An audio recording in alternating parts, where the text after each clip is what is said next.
이런 상황에서 전 국민의 뭐 전쟁 관련된 지원금이 나오고, 환율은 1,530원을 찍었다 그러고, 추가적인 추경을 해야 한다 그러고, 금리는 더더더 올라가는 확률로 올라간다 그러죠. 물가는 계속 올라가고. 여러분, 주거 안정 없이 자유가 있을까요? 저는 100% 불가능하다고 생각하는 사람입니다. 정말 짧고 중요한 얘기만 여러분께 전달해드리고 마무리하겠습니다. 대구, 제가 사는 대구에 각 구별로 아실이라는 사이트 들어가셔가지고 전세 매물 체크하셔가지고 최근 기록을 한번 보시고, 월세 매물 체크해 보셔가지고 최근에 물량을 한번 보시면, 최근에 남구 있죠. 남구에 올 상반기에 입주하는 아파트가 가장 많은 구가 남구입니다. 남구는 그래도 대구에서 인구가 가장 적은 지역 중에 하나인데 물량은 가장 많다. 신축 아파트 1호선 라인 있죠. 대명부터 시작해가지고 밑에 있는 영대병원역부터 해서 거기서 힐스테이트 2차가 이제 입주를 하게 돼 있고, 유로 쭉 가서 왼쪽 편에 대명, 거기 그랜드시티 자이였나? 거기 거의 2,000세대 정도 되고, 그 다음에 명덕역에 거기 W역세권을 보면 명덕 2편안이 지금 입주를 하고 있는 상황에서 전월세 물량이 엄청나게 많죠. 그것 때문에 해서 주변에 구축, 준신축 가격이, 특히 전월세 물량이 많다 보니까 가격이 쭉 하향 안정화되는 거죠.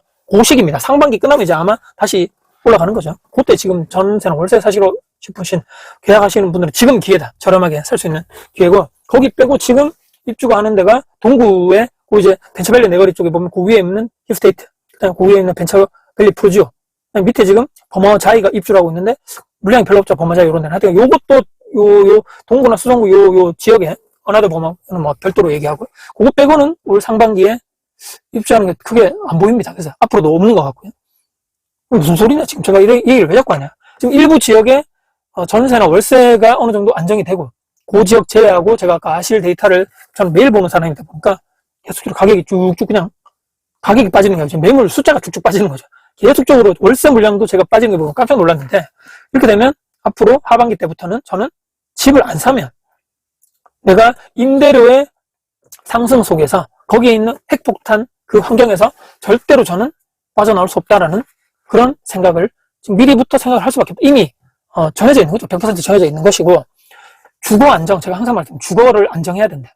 주거를 안정한다는 얘기는 내 집 마련 한다는 얘기죠. 내가 그게 뭐 신축에 똘똘한 한 채에 살거나 구축에 있는 뭐 외곽에 살거나 그게 중요한 것이 아니고, 내 명의의 집이 있는, 그래서 내가 퇴근해서 쉴 수 있는, 가족들과 같은 공간에서 먹고 쉬고 같이 좋은 시간을 보내는 그 공간 말이죠. 공간적인 의미에서 내 집 마련. 2년마다 이사 다녀야 되고, 뭐가 또 수리됐으면 뭐 필요하면 집주인한테 얘기해서 이걸 수리해야 되나 말아야 되나, 또 이런 얘기들, 고민들, 또 혹시라도 못 하나 잘못 봐가지고 나중에 나가지고 뭐 이건 뭐 원상복권이 뭐니 이런 고민, 또 혹시라도 전세는 전세대로 가격이 올라가 버리면 거기에 대한 돈을 또 추가적으로 내가 돈을 모아가지고 집주인한테 줘야 되고, 또 역전세는 또 가격이 떨어지면 또 그 역전세 또 대로, 야 이거 집 가격이 폭탄적으로 떨어졌나?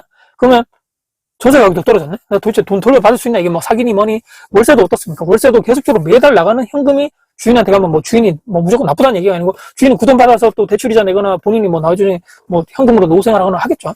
근데 이 두 가지를 봤을 때 도저히 저는 앞으로든 지방 이런 광역시에도 답이 없다고 생각하는 사람입니다.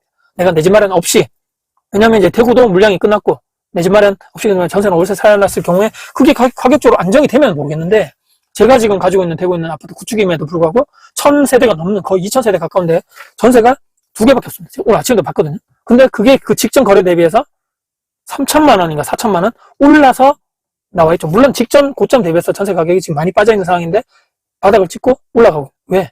집주인도 바보가 아니죠. 그만큼 엄청나게 고생했고 가격이 빠진 상황에서도 안 팔았던 사람이 지금 전세 물량이 없으니까 가격이 올라가는 거죠. 당연히 매물이 없으니까.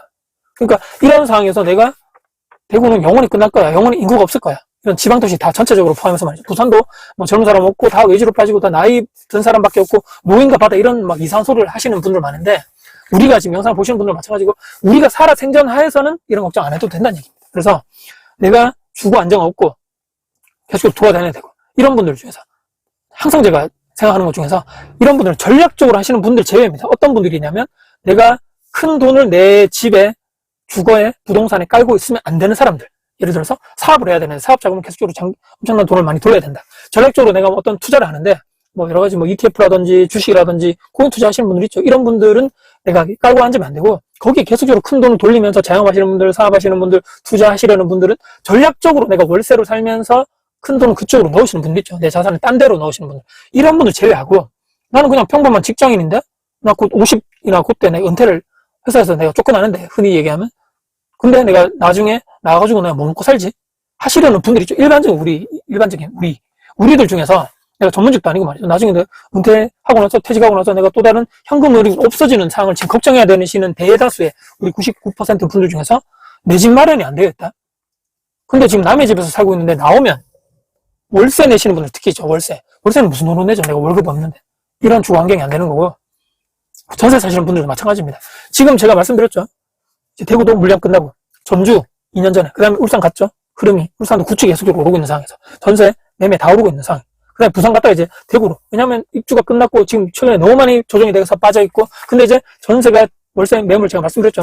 전체적으로 다 빠져있는 상황에서 이제 바닥을 다지고 이제 임대료가 올라가는 상황에서 내가 아무런 대책도 없고 내 집 마련할 계획도 없고 그냥 아무 생각 없이 옛날처럼 골라가가지고 나 신축으로 골라서 잡아서 전세를 살고 있다. 옛날에 2년 전, 3년 전에 엄청 물량이 많았을 때 그때는 가능했던 얘기지만 이제는 앞으로는 절대적으로 불가능한 시나리오다라는 말씀을 드릴 수밖에 없다. 무조건 그냥 집을 마련해야 된다는 얘기입니다. 내 집 마련. 지금 이번 정부에서 계속적으로 내 집 마련 하라 그러죠. 정책대로 하시면 됩니다. 근데 당연히 안 하시겠죠. 영상을 보시는 분들 중에서 이제 뭐 무슨 집을 왜 사냐, 대구에 뭐 다 빠질 건데 더 빠질 거다. 이제 지금은 잠깐 이러는 거고 요새는 그런 얘기 안 나오더라고요. 데드캣 바운스인지 이런 얘기 쏙 들어가 버렸는데 잠깐 튕겼다가 다시 또 쑥 빠진다는 얘기죠. 그렇게 따지면 지금 아까 환율도 1530만 터치해가지고 지금 뭐 또 개입해서 엄청난 돈을 국민연금에서 투입하니 뭐 이런 얘기해서 우리의 지금 노후 자금이 막 거기에 녹는 게 맞는지 안 맞는지 모르겠지만 이런 상황에 물가는 지금 물가대로 올라가고 있고 금리는 또 내려가는 게 아니고 이제 전쟁이라든지 여러 가지 유가 이슈 때문에 금리도 불안하다 그러고 근데 또 이것 때문에 뭐 추경을 한다? 전 국민에 뭐 몇십만을 주는데 이게 몇십조다? 그럼 여러분 상식적으로 돈이 있죠. 돈이 뭐 신용평창이 됐든 뭐 진짜 찍어내가지고 돈이 됐든 간에 이게 계속적으로 원화가 풀리면 원화 가치는 당연히 인플레이션 때문에 가치가 떨어질 수밖에 없는 거죠. 그래서 지금 이런 달러 인덱스 대비해서 타 있는 국가들의 화폐라든지 가치가 떨어지는 것 대비해서 우리나라 원화 가치가 더 많이 떨어지는 거 우리나라 주식시장이 더 많이 흔들리는 게 그만큼 펀더멘탈 자체가 약하다고 저는 생각을 하는데 여러분 생각이 어떠신지 모르겠습니다. 이런 상황에서 말이죠. 돈이 풀리는 상황에서 원화의 가치는 떨어지는데 나는 월급이 어느 정도 끊기고 이제 퇴직할 거는 이미 100% 확정되어 있고 그럼 이 상황에서 나는 노후에 아무런 대비도 없고 또 다른 현금 흐름의 창출에 대한 시스템 소득도 없는 상황에서 남의 집에서 얹혀 살고 있는데 나중에 내가 소득이 다 끊기자마자 나는 전세 자금 대출을 받는데 그 대출 이자는 누가 내줍니까? 월세를 내가 살고 있는데 월세는 매달 누가 내줍니까? 또 거기에 대해서 혹시라도 임대료가 올랐을 때 그 상승에 되는 돈은 누가 내주는 거죠? 나는 내 돈대로 돈은 또 나가야 되는데 아들이 있고 내 딸이 있는데 자녀들에 대한 학비는 계속 올라가고 주거비는 계속 올라가고 생활비는 올라가는데 그 돈 도대체 누가 다 냅니까? 그러니까 주거가 안정되지 않은 상황에서 또 다른 내가 뭐 일을 하고 뭐 제2의 뭐를 삶을 살고 책을 보고 인플루언서가 되고 예를 들어서 뭐 또 다른 뭘 도전한다? 불가능하다는 얘기입니다. 마음의 안정이 되지도 않고 주거의 안정이 되지 않는 상황에서 이런 것들이 제대로 시작을 될 리가 없고 뿌리가 제대로 박혀있지 나무가 제대로 성장할 리가 없는 거죠. 우리가 건물을 지을 때도 맨 밑바닥에 콘크리트 거기 맨 밑에 그 기초 기반이 제대로 돼 있지 않은 상황에서 그 건물이 올라가다고 생각했을 때 부실 공사로 인해서 쓰러질 수밖에 없는 환경이 당연히 될 수밖에 없다는 얘기를 전 드리고 있는 겁니다. 그렇기 때문에 그게 금액이 최근에도 제가 상담 오셨던 분들 중에서 노후에 이제 은퇴하는 시점에 다 정리하고 작은 집을 하나 사고 싶다라고 말씀하셔서 저는 그분께 꼭 하시라고 말씀드렸습니다. 작은 집, 자기만의 작은 집 말이죠. 뭐 구축이지만 대구에도 싼 집, 교통 좋고 이런 데 많거든요. 그런 집을 왜냐면 그분이 저한테 얘기하시던 게 매번 지금까지 옮겨 다니는 스트레스 이런 전세금 올려주고 또 월세도 사셨는데 월세에 대한 스트레스 나는 지금 돈이 이제 끊기는 상황에서 너무 부담되고 너무 어렵고 이런 상황에서 이분에게는 집은 투자가 아니구나 삶이구나라는 생각이 제가 할 수밖에 없었다. 이분이 얼마나 많은 그 임대를 살면서 수십 년간의 그런 스트레스가 엄청 많았다는 게 제가 느껴졌기 때문에 다 정리하시고 저는 내 집 마련을 적은 돈이지만 적은 아파트고 소형 아파트 구축이지만 하셨으면 좋겠다. 이런 생각을 제가 또 최근에 했다 보니까 주거 안정 없이 내가 은퇴하고 또 노후 그런 퇴직 후에 안정은 특히 경제적, 시간적 이런 정신적 제한은 절대로 있을 수 없다라는 제가 현실적인 또 말씀드리면서 영상을 보시는 분들 단 한 분께라도 도움을 드렸으면 좋겠다라는 말씀드리면서 영상을 마무리할까 합니다. 오늘 여러분께 도움 되셨다면 구독, 좋아요, 알람 설정, 댓글 주시고요. 영상 주변 분들께 공유될 가치가 있다고 자신하면 널널히 부탁드렸습니다. 진심으로 화이팅입니다.